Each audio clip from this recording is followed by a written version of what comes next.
welcome back to our channel. I hope you all are doing well. So let us begin with the chapter number 11 of English, and the name of the chapter is The Dusk, right? So we are going to talk about the dusk over here. Let's see what they are telling us in this chapter. So, Norman Godsby sat on a bench in a corner of the Hyde Park with his back to a fenced area of grass planted with bush.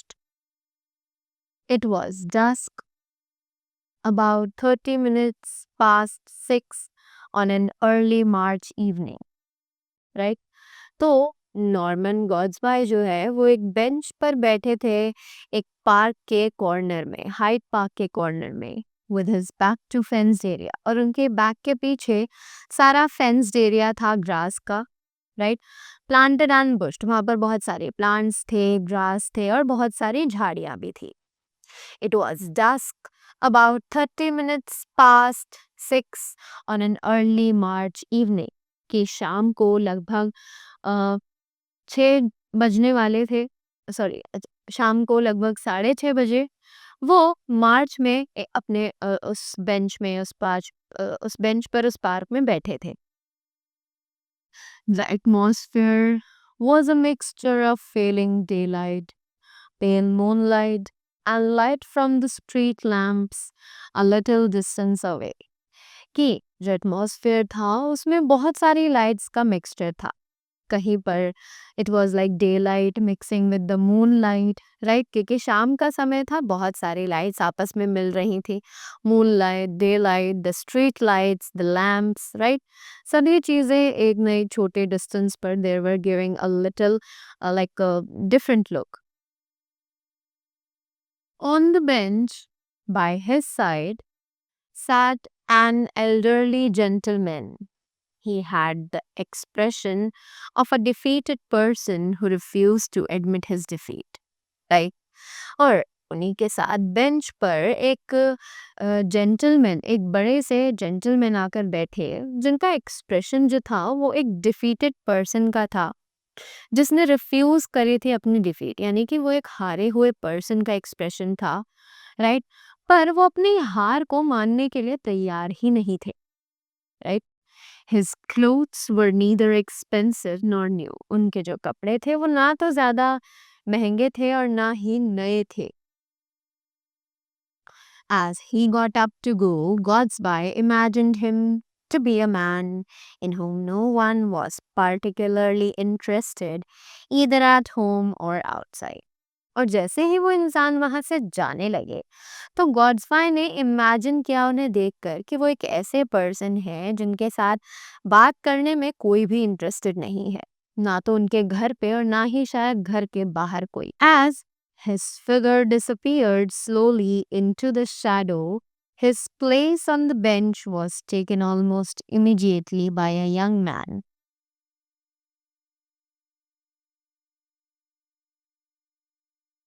So, जैसे ही वो old man वहां से उठकर गए और उनकी झलक अब दिखनी बंद हो चुकी थी, उसी समय उस बेंच पर उनकी जगह एक फेयरली यंग मैन ने ले ली थी. Fairly well dressed, but no more cheerful than the man who had sat there before. कि वो एक बहुत ही ज्यादा लाइक यंग मैन था, बहुत ही अच्छे से वेल ड्रेस्ड था, बट इतना ज़्यादा खुश नहीं था जितना कि वो पर्सन था जो कि उससे पहले उस बेंच पर बैठा हुआ था. As if to emphasize the fact that he was deeply troubled and unhappy. और उसकी शक्ल को देखकर ये लग रहा था कि वो बहुत ही बड़ी मुसीबत में है, बहुत ज़्यादा दुखी है, right? The newcomer uttered a course or two as he threw himself into a seat.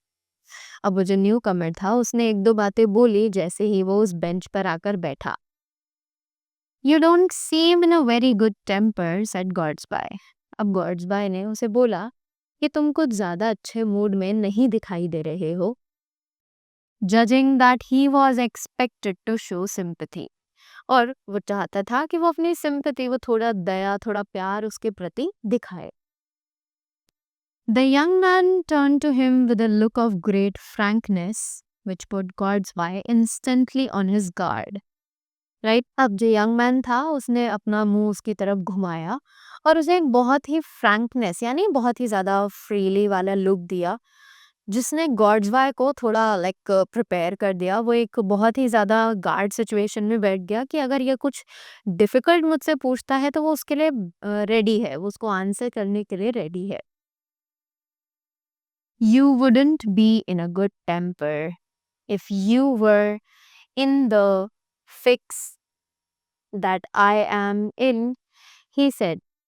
अब उस पर्सन ने बोला कि अगर मैं तुम्हें ये बताऊं कि तुम मेरी प्रॉब्लम को फिक्स नहीं कर सकते हो तो शायद तुम्हारा भी गुड टेम्पर, जो तुम्हारा मूड है, वो भी बहुत ज़्यादा बेकार हो जाए।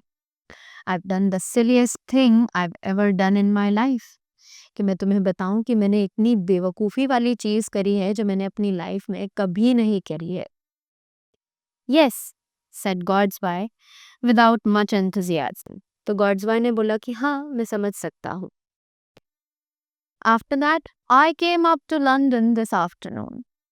अब उसने बताया कि मैं इसी दोपहर लंदन आया हूँ, intending to stay at a Patagonian hotel in Berkshire Square. कि मैं एक पैंटागोनियन होटल में स्टे ले रहा हूँ जिसका नाम है Berkshire square. Continued the young man ने अपनी बात को बोलना कंटिन्यू किया। When I got there, I found that the hotel had been pulled down some weeks ago and a cinema theater had been put in its place. अब जैसे ही मैं वहाँ पर आया तो मुझे पता चला कि जो होटल है वो एक्चुअली गिरा दिया गया था कुछ हफ्तों पहले और उसकी जगह पर एक सिनेमा थिएटर अब खोल दिया गया है। The taxi driver recommended me to another hotel some way off and I went there. तो मेरा जो टैक्सी ड्राइवर था उसने मुझे किसी दूसरे होटल का सुझाव दिया और वो मुझे वहाँ पर लेकर गया। I just sent a letter to my people giving them the address and then I went to buy some soap.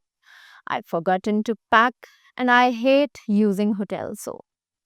और उसके बाद मैंने अपने जो मेरे फैमिली मेम्बर्स थे उनको एड्रेस दिया, उनको एक लेटर लिखा जिसमें मैंने बताया उन्हें कि ऐसे ऐसे सिचुएशन थी और अपना एड्रेस उसने वहाँ पर बताया। और उसके बाद वो थोड़ा साबुन खरीदने के लिए गया क्योंकि वो अपना साबुन लाना भूल गया था और उसे होटल का साबुन यूज़ करना बिल्कुल भी पसंद नहीं था। Then I strolled about a bit, had a drink at a bar, and looked at the shops. And when I thought of turning my steps back to the hotel, I suddenly realized that I didn't remember its name or even the street it was in. Right? अब जैसे ही मैं वापस hotel पे जाने के लिए खड़ा हुआ तो मुझे सडनली याद आया कि मुझे तो होटल का ना नाम याद है ना उसका रास्ता याद है, ना ही मुझे ये याद है कि मैं कहाँ से आया था। Now that's a nice situation for a fellow to be in. अब ये एक इंसान के लिए बहुत ही अच्छी सिचुएशन है। Who hasn't any friends or connections in London? जिसका लंदन में ना तो कोई फ्रेंड्स हैं ना ही कोई कनेक्शंस है, right.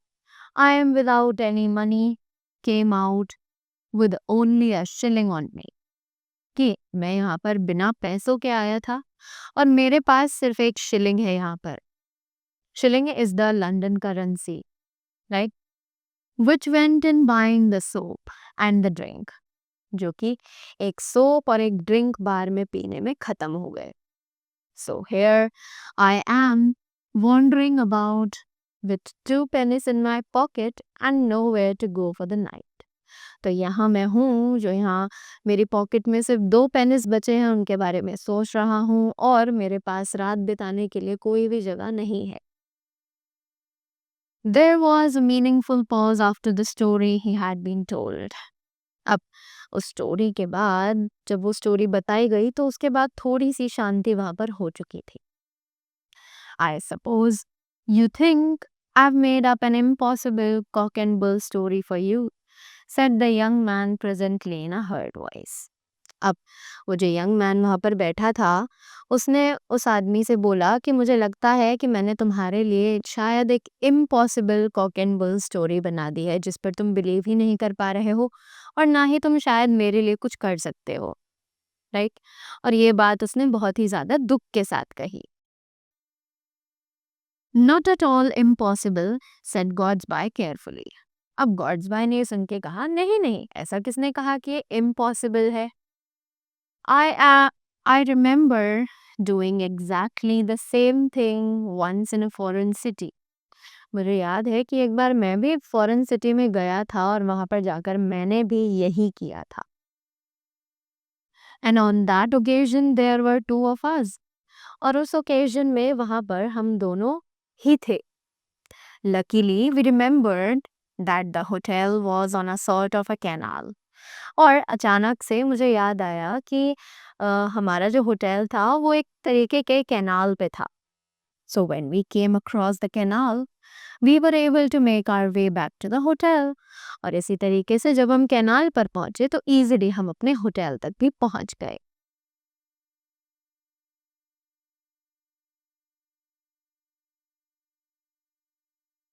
The youth brightened up a little on hearing this. अब ये सुनकर जो यूथ था वो थोड़ा सा खुश हो गया उसकी बातों को सुनकर. In a foreign city, I wouldn't mind so much, he said. One could go to one's consul and get the required help for him. कि एक फॉरेन सिटी में वो नहीं माइंड करेगा अगर ऐसा कुछ होता है. तो उसने बोला कि वो जाएगा और उसके लिए हेल्प लेकर आएगा. Here in one's own land, one is far more helpless if one gets into a fix like this. कि यहाँ पर एक in one own land one is far more helpless. कि यहाँ हमारे देश में तुम जो आए हो वो थोड़े से हेल्पलेस हो यानी तुम्हारी मदद करने के लिए कोई नहीं है.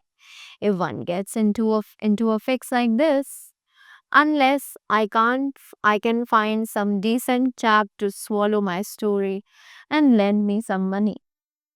वो कहता है कि मैं अपने आप को बहुत ही ज़्यादा हेल्पलेस लाइक मान रहा हूँ कि मेरी हेल्प करने के लिए कोई नहीं है जब तक मैं इस प्रॉब्लम को फिक्स नहीं कर लेता, जब तक मुझे कोई ऐसा आदमी ना मिल जाए जो मेरी स्टोरी को समझ सके और मुझे कुछ पैसे उधार दे सके.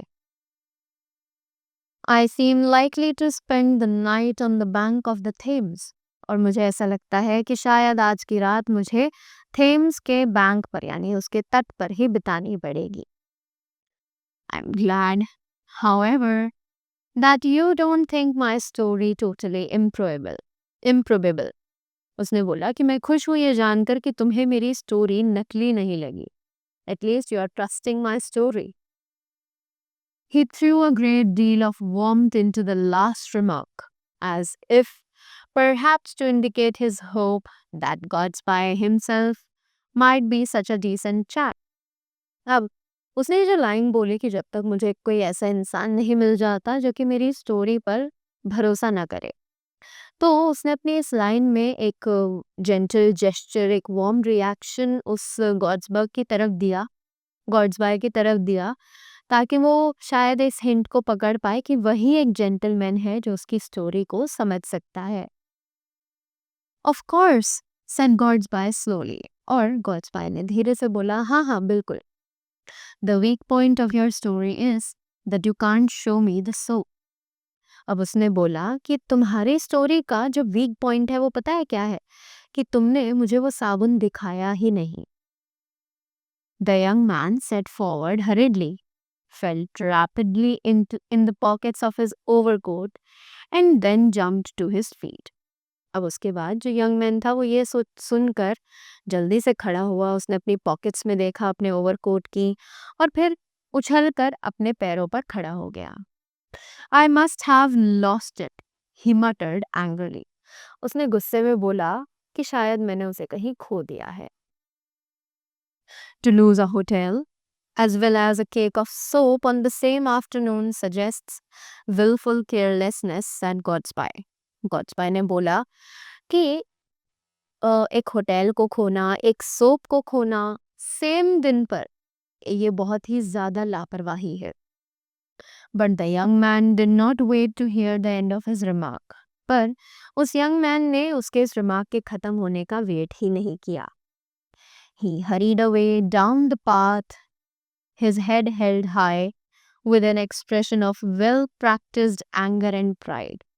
कि वो जल्दी से नीचे गया, अपना सिर ऊंचा करके with an expression of well-practiced anger and pride, और उसके चेहरे पर एक बहुत ही ज़्यादा गुस्सा और प्राइड था, right? It was a pity, thought Gordesby to himself. Gordesby ने अपने आप से कहा कि it was a pity, right? The bit about going out by one's own soap was the one convincing part of the whole story, and yet it was just that little detail that brought him to grief.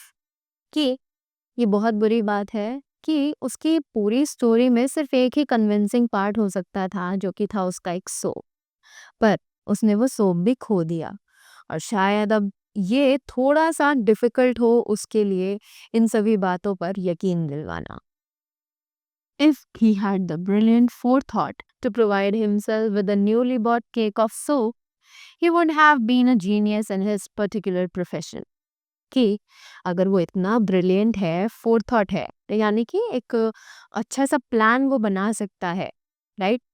अगर वो अपने आप को एक बहुत अच्छा planner मानता है, राइट, कि उसने एक नया सोप खरीदा, तो फिर वो शायद अपने प्रोफेशन में एक बहुत ही ज़्यादा पर्टिकुलर और जीनियस पर्सन होगा.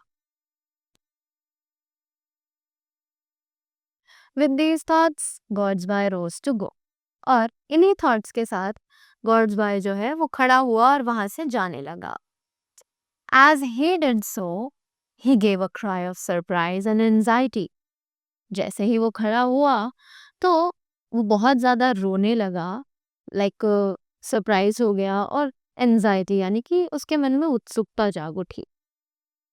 Lying on the ground by the side of the bench was a small packet. कि ग्राउंड पर बेंच के साइड में एक छोटा सा पैकेट था. It had obviously fallen out of the young man's overcoat pocket when he threw himself down on the seat. और वो शायद एक पैकेट था जो कि उस यंग मैन की पॉकेट में से गिर गया होगा जब उसने अपने आप को सीट पर बैठने के लिए सोचा होगा. In another moment, Gojbai was rushing along the half-dark path, anxiously looking for the youthful figure in the light overcoat. और उसी मोमेंट गॉड्सबाय ने भी भागना शुरू कर दिया आधे अंधेरे में उस पाथ पर, और वो बहुत ही उत्सुकता से उस यूथफुल आदमी को ढूंढ रहा था जिसने वो ओवरकोट पहना हुआ था. He had nearly given up the search when he caught sight of the young man standing uncertainly on the border of a road. कि उसने लगभग अपनी खोज यानी उसने उससे ढूंढना बंद कर ही दिया था जब उसकी नज़र एक यंग मैन पर पड़ी जो कि एक रोड के बॉर्डर पर खड़ा था, evidently trying to decide which way to go. जो कि ये सोचने की, like he was trying to decide, इस सोच में था वो कि उसे किस रास्ते जाना चाहिए. When Gojbai called him, he turned sharply with an expression of challenge. कि जैसे ही गॉड्सबाय ने उसे बुलाया तो वो बहुत उत्सुकता के साथ पीछे मुड़ा. The important witness to the truth of your story has now appeared, said Gordesby. गॉड्सबाय ने बोला कि तुम्हारी स्टोरी को सच बताने वाला एक बहुत अच्छा सबूत हमें मिल चुका है. Holding out the cake of soap, और उसने अपने हाथ में वो सोप पकड़ा हुआ था. It must have slipped out of your overcoat pocket. कि ये शायद तुम्हारे ओवरकोट पॉकेट में से नीचे गिर गया होगा. When you sat down on the seat, जब तुम नीचे सीट पर बैठे थे तब. I saw it on the ground after you left. कि मैंने इसे जमीन पर पड़े हुए देखा जब तुम वहां से गए थे. You must excuse my earlier disbelief, but appearances were really rather against you.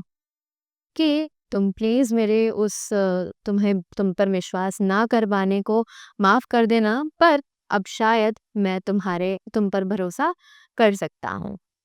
And now if the loan of sovereign is any good to you, और उसने बोला कि अगर तुम चाहो तो मैं तुम्हें कुछ पैसे उधार दे सकता हूँ।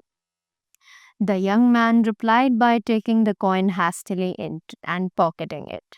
अब यंग मैन ने बहुत ही लाइक उत्सुकता के साथ उससे वो कॉइन लिया और उसे अपनी पॉकेट में डाल लिया।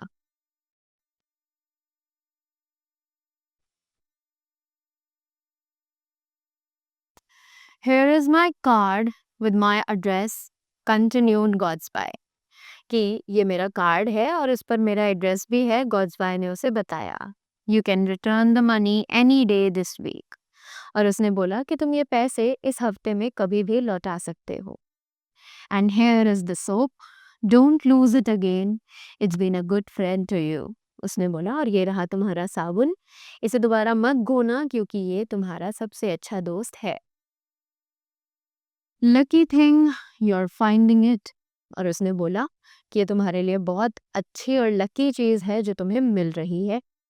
Said the youth, and then as if finding it difficult to speak he uttered a word or two of thanks and hurried away in the direction of Knightsbridge।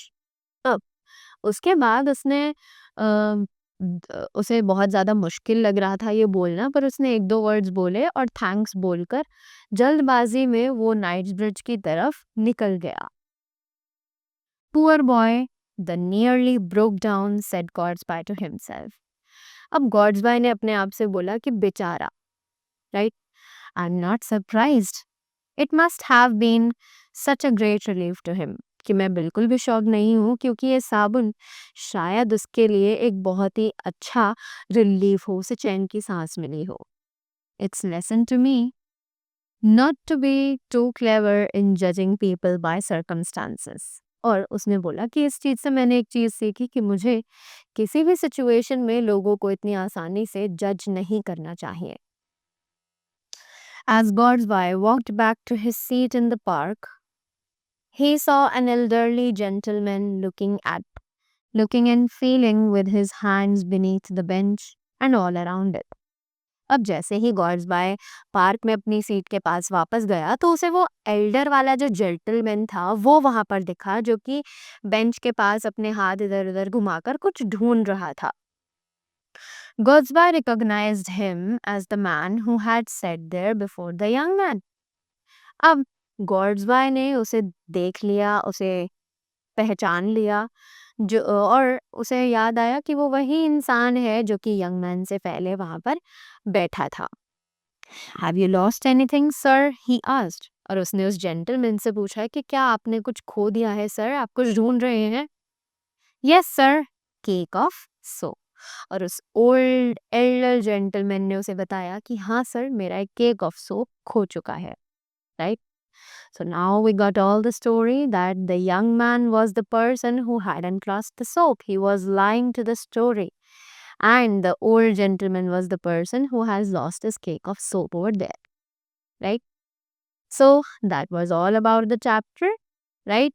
So we saw that we should not trust the people too easily. Correct? So that was all from my side. Thank you so much and do have a great day ahead.